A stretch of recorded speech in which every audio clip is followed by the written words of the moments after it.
ದಿವಸ 4 ದಿವಸ 5 ದಿವಸ ಟಿಕೆಟ್ ಕೊಡ್ತಾ ಇದ್ರು. ಆ ತರ ಏಟನ್ನ ತಿನ್ಕೊಂಡು ಜನ ಟಿಕೆಟ್ ನ ತಗೊಂಡು ಬ್ಲಾಕ್ ನಲ್ಲಿ ನಿಂತ್ಕೊಂಡು ಬೆಳಗ್ಗೆ ಸಂಜೆ ಅನ್ನೋದನ್ನ ಕಾಣದೇನೆ ಟಿಕೆಟ್ ನ ತಗೊಂಡು ಹೋಗ್ತಾ ಇದ್ರು. ಅದು 5ನೇ ಸಾರಿ ಬಂದಾಗ ನನಗೆ ಜ್ಞಾಪಕ ಇದೆ, ಬ್ಲಾಕ್ ಟಿಕೆಟ್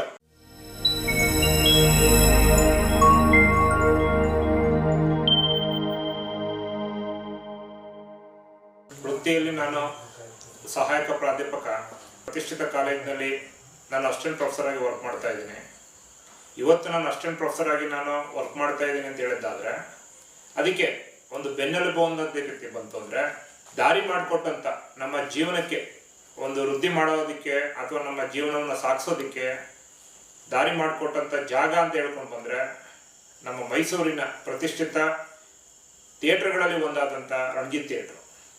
ಆ ರಣಜಿತ್ ಥಿಯೇಟ್ರ್ನಲ್ಲಿ ನಮ್ಮ ತಂದೆ, ಅವರನ್ನು ಕ್ಯಾಂಟೀನ್ ನಾಗಣ್ಣ ಅಂತಲೇ ಕರೀತಾರೆ, ಅವರು 43 ವರ್ಷ ಆ ಒಂದು ರಣಜಿತ್ ಥಿಯೇಟ್ರ್ನಲ್ಲಿ ತಮ್ಮ ವ್ಯಾಪಾರ ವಹಿವಾಟನ್ನು ನಡೆಸ್ಕೊಂಡ್ಬಂದರು. ಆ ವ್ಯಾಪಾರ ವಹಿವಾಟನ್ನು ನಡ್ಸ್ಕೊಂಡು ಬಂತು ಅಂತ ಬಂದರೆ ಆ ಒಂದು ಥಿಯೇಟ್ರ್ನಲ್ಲಿ ಕ್ಯಾಂಟೀನ್ ಒಳಗಡೆ ಕೆಲಸಕ್ಕೆ ಅಂತ ಸೇರಿಕೊಂಡಿದ್ರು. ಅಲ್ಲಿ ಕೆಲಸ ಮಾಡ್ಕೊಂಡಿರೋಂಥ ಸಂದರ್ಭದಲ್ಲಿ ಆ ಒಂದು ಕ್ಯಾಂಟೀನ್ ನಡೆಸ್ತಾ ಇದ್ದಂಥ ಸಾಹುಕಾರರು ನಮ್ಮ ತಂದೆಯ ಒಂದು ದಿನನಿತ್ಯದ ಚಟುವಟಿಕೆಯಲ್ಲಿ ಅವರು ತಮ್ಮನ್ನ ತಾವು ತೊಡಗಿಸ್ಕೊಂಡಿದ್ದು ನೋಡಿ ಆ ಒಂದು ಕ್ಯಾಂಟೀನ್ ಬಿಸ್ನೆಸ್ ಅನ್ನ ನಮ್ಮ ತಂದೆಗೆ ಅವರು ವರ್ಗಾವಣೆ ಮಾಡಿಕೊಟ್ಟು, ಅವರು ಗುಜರಾತಿಂದ ಬಂದದ್ದಂಥ ಕಾರಣಕ್ಕೋಸ್ಕರ ಅವರು ಗುಜರಾತ್ ಹೊರಟ್ಬಿಟ್ರು. ಅಲ್ಲಿಂದ ನಮ್ಮ ತಂದೆಯವರ ಜರ್ನಿ ಈ ಒಂದು ಥಿಯೇಟರ್ನಲ್ಲಿ ಶುರು ಆಯಿತು. ಆ ಕ್ಯಾಂಟೀನ್ ಜೊತೆಗೆ ಸೈಕಲ್ ಸ್ಟ್ಯಾಂಡ್ ಕೂಡ ನಮ್ಮ ತಂದೆ ನಡ್ಸ್ಕೊಂಡು ಬಂದರು. ನಾನು ಕೂಡ ಚಿಕ್ಕವನಂದ್ರೆ ಅರ್ಥ ನಾನು ಪ್ರೈಮರಿ ಎಜುಕೇಶನ್ ಮಾಡೋ ಸಂದರ್ಭದಲ್ಲಿ, ಆ ಪ್ರೈಮರಿ ಎಜುಕೇಶನ್ ಮಾಡೋಂಥ ಸಂದರ್ಭ ಬಂದಾಗ ನಾನು ಶನಿವಾರ ಭಾನುವಾರ ನಮ್ಮ ತಂದೆ ಜೊತೆಗೆ ಕ್ಯಾಂಟೀನ್ಗೆ, ಅಂದರೆ ನಮಗೇನಪ್ಪ ಅಂದ್ರೆ ಚಿಕ್ಕ ಮಕ್ಕಳು ಅಂತ ಬಂದಾಗ ಥಿಯೇಟರ್ ಸಿನಿಮಾ ನೋಡಬೇಕು ಅನ್ನೋ ಒಂದು ಆಸೆಗೋಸ್ಕರ ನಾವು ಥಿಯೇಟರ್ಗೆ ಹೋಗ್ತಾ ಇದ್ದೋ. ಈ ಒಂದು ಥಿಯೇಟರ್ನ ಎಷ್ಟೋ ಜನ ಏನ್ ಅನ್ಕೊಂಡಿದ್ರಪ್ಪ ಅಂದ್ರೆ ಇದು ರಾಜ್ಕುಮಾರ್ ಅವ್ರದೇ ಥಿಯೇಟ್ರು ಅನ್ನೋ ಒಂದು ಭಾವನೆ ಇತ್ತು. ಖಂಡಿತವಾಗ್ಲೂ ಕೂಡ ಆ ಒಂದು ಭಾವನೆ ನನಗೂ ಕೂಡ ಬುದ್ಧಿ ಬರೋ ತನಕ ಅದೇ ಭಾವನೆ ಇತ್ತು.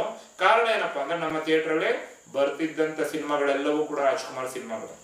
ನಮಗೆ ಬುದ್ಧಿ ಬಂತವಿಂದ ಸಿನಿಮಾ ಅಂದ್ರೆ ರಾಜ್ಕುಮಾರ್ ಅಂದ್ರೆ ಸಿನಿಮಾ ಇಷ್ಟೇ ಗೊತ್ತಿದೆ. ಯಾಕಂದ್ರೆ ನಮ್ಮ ಅಪ್ಪನ ಥಿಯೇಟರ್ ಆಗ್ತಿದ್ದೆಲ್ಲವೂ ಕೂಡ ಈ ಒಂದು ರಾಜ್ಕುಮಾರ್ ಸಿನಿಮಾನೇ. ಆ ರಾಜ್ಕುಮಾರ್ ಸಿನಿಮಾಗಳಂತ ಬಂದಿದ್ರೆ ಅದು ಕಸ್ತೂರಿ ನಿವಾಸ, ಅದು ನಮ್ಮ ಥಿಯೇಟರ್ನಲ್ಲಿ ಬೇರೆ ಅಂತ ನಮ್ಮ ಸೀನಿಯರ್ಸ್ಗಳು ಅಥವಾ ನಮ್ಮ ಅಪ್ಪನ ಅವರ ಒಂದು ಸಹಪಾಠಿಗಳು ಹೇಳ್ಕೊಂಡು ಬರ್ತಾ ಇದ್ದಿದ್ದು. ಆ ಸಿನಿಮಾ ಎಷ್ಟು ಸಾರಿ ನಮ್ಮ ಥಿಯೇಟರ್ಗೆ ಬಂದಿದೆ ಅನ್ನೋದು ಅದು ಲೆಕ್ಕನೇ ಇಲ್ವಂತೆ. ಅದೇ ರೀತಿ ಶಂಕರ್ ಗುರು, ಆ ಶಂಕರ್ ಗುರು ಅನ್ನೋ ಒಂದು ಸಿನಿಮಾ ನಾನು ಚಿಕ್ಕವನಿದ್ದಾಗ ಅದು ನನ್ನ ಬುದ್ಧಿ ಬಂದವಿಂದ ಇಲ್ಲಿ ತನಕನೂ ಕೂಡ ಒಂದು 4ರಿಂದ 5 ಬಾರಿ ಮರು ಪ್ರದರ್ಶನವನ್ನ ಮಾಡಿತ್ತು. ಆ ಮರು ಪ್ರದರ್ಶನ ಮಾಡಿದ ಸಂದರ್ಭದಲ್ಲಿ ಎಲ್ಲವೂ ಕೂಡ ಅದು ಹೌಸ್ಫುಲ್ ಆಗ್ತಾ ಇದ್ದಿದ್ದು. ಯಾವ ರೀತಿಯಪ್ಪ ಅಂದ್ರೆ ನಮಗೆ ಅದೇನು ಹೊಸ ಸಿನಿಮಾನ ಅಥವಾ ಹಳೆ ಸಿನಿಮಾನ ಅನ್ನೋ ಒಂದು ಜನಕ್ಕೆ ಒಂದು ಕನ್ಫ್ಯೂಷನ್ ಸ್ಟಾರ್ಟ್ ಆಗ್ತಿತ್ತು. ಯಾಕಪ್ಪ ಅಂದ್ರೆ ಆ ಜನಕ್ಕೆ ಆ ಸಿನಿಮಾ ಬಂತು ಅಂದ್ರೆ ಯಾವುದೇ ಒಂದು ಊರಿಂದ ಆಗ್ಲಿ, ಇವತ್ತಿನ ಒಂದು ಏನಿದು ಯೂಟ್ಯೂಬ್ ಆಗಿರ್ಲಿ ಅಥವಾ ಫೇಸ್ಬುಕ್ ಆಗಿರ್ಲಿ ಅಥವಾ ಇನ್ನೊಂದು ಸೋಷಿಯಲ್ ಮೀಡಿಯಾ ಆಗಿರ್ಲಿ, ಅವತ್ತು ಪ್ರಚಾರಕ್ಕೆ ಇರಲಿಲ್ಲ. ಇದ್ರದ್ದು ಸಹಿತ ಆ ಒಂದು ಸಿನಿಮಾಗೆ ಯಾವುದೇ ಕಾರಣಕ್ಕೂ ಕೂಡ ಒಂದು ಕಾಂಪಿಟೇಷನ್ ಕೊಡ್ತಿರ್ಲಿಲ್ಲ ಅಂತ ನಾನು ಅನ್ಕೋತೀನಿ.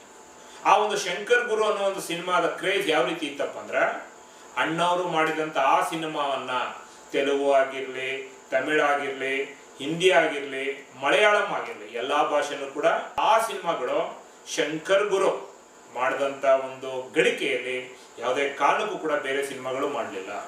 ಅದೇ ರೀತಿ ನನ್ನ ನೆನಪಿನ ಶಕ್ತಿಯಲ್ಲಿ ನಾನು ಭಾವಿಸ್ಕೊಂಡಿದ್ದಾದ್ರೆ ಶಂಕರ್ ಗುರು ಜೊತೆಗೆ ಇನ್ನೂ 10 ಹಲವಾರು ರಾಜ್ಕುಮಾರ್ ಸಿನಿಮಾಗಳು ನಮ್ಮ ಥಿಯೇಟರ್ ಅಲ್ಲಿ ಬಂದು ಹೋಗಿದೆ. ಎಷ್ಟು ಸರಿ 5-6 ಸರಿ ಬಂದಿದೆ ಅಂದ್ರಿ, ಬಂದಾಗಲೇ ಹೌಸ್ಫುಲ್ ಏನಾ ಸಿನಿಮಾ? ಖಂಡಿತವಾಗ್ಲೂ ಕೂಡ ಶನಿವಾರ ಭಾನುವಾರ ಬಂತು ಅಂದ್ರೆ ಅದು 5ನೇ ಸಾರಿ ಬಂದಾಗ ನನಗೆ ಜ್ಞಾಪಕ ಇದೆ, ಬ್ಲಾಕ್ ಟಿಕೆಟ್. ಆ ಬ್ಲಾಕ್ ಟಿಕೆಟ್ ನಲ್ಲಿ ಜನಗಳು ಸಿನಿಮಾಗೆ ಟಿಕೆಟ್ ನ ಬ್ಲಾಕ್ ಅಲ್ಲಿ ಕೊಂಡ್ಕೊಂಡು ನೋಡಿದಂಥದ್ದುಂಟು. ಆ ಒಂದು ನಮ್ಮ ಥಿಯೇಟರ್ ನಂಬ್ತಿರೋ ಬಿಡ್ತಿರೋ ಗೊತ್ತಿಲ್ಲ, ಒಂದು ಹಿಂಭಾಗದಲ್ಲಿ ಒಂದು ಟಿಕೆಟ್ ಕೌಂಟರ್ ಇತ್ತು. ಆ ಹಿಂಭಾಗದಲ್ಲಿ ಟಿಕೆಟ್ ಕೌಂಟರ್ನ ಕೊಡ್ಬೇಕಾದ್ರೆ ಸಾಲುಗಟ್ಟಿ ಟಿಕೆಟ್ ನಿಲ್ಸ್ಕೊತಾ ಇದ್ರು. ನಮ್ಮಲ್ಲಿ ಒಬ್ರು ಶಾ ಅನ್ನೋ ಒಬ್ರು ಮ್ಯಾನೇಜರ್ ಇದ್ರು, ಅವರು ಆಕ್ಚುಲಿ ಗುಜರಾತ್ನವರು. ಅವರು ಯಾವ ರೀತಿಯಲ್ಲಿ ಜನಕ್ಕೆ ಕಂಟ್ರೋಲ್ ಮಾಡ್ತಿದ್ರಪ್ಪ ಅಂದ್ರೆ ಅವ್ರ ಹತ್ರ ಲಾಠಿ ಏಟನ್ನ ತಿಂದೇ ಇರುವಂತ ಜನ ಇಲ್ಲ. ಯಾಕಂದ್ರೆ ಆ ತರ ಏಟನ್ನ ತಿನ್ಕೊಂಡು ಜನ ಟಿಕೆಟ್ ನ ತಗೊಂಡು ಬ್ಲಾಕ್ ನಲ್ಲಿ ನಿಂತ್ಕೊಂಡು ಬೆಳಗ್ಗೆ ಸಂಜೆ ಅನ್ನೋದನ್ನ ಕಾಣದೇನೆ ಟಿಕೆಟ್ ನ ತಗೊಂಡು ಹೋಗ್ತಾ ಇದ್ರು.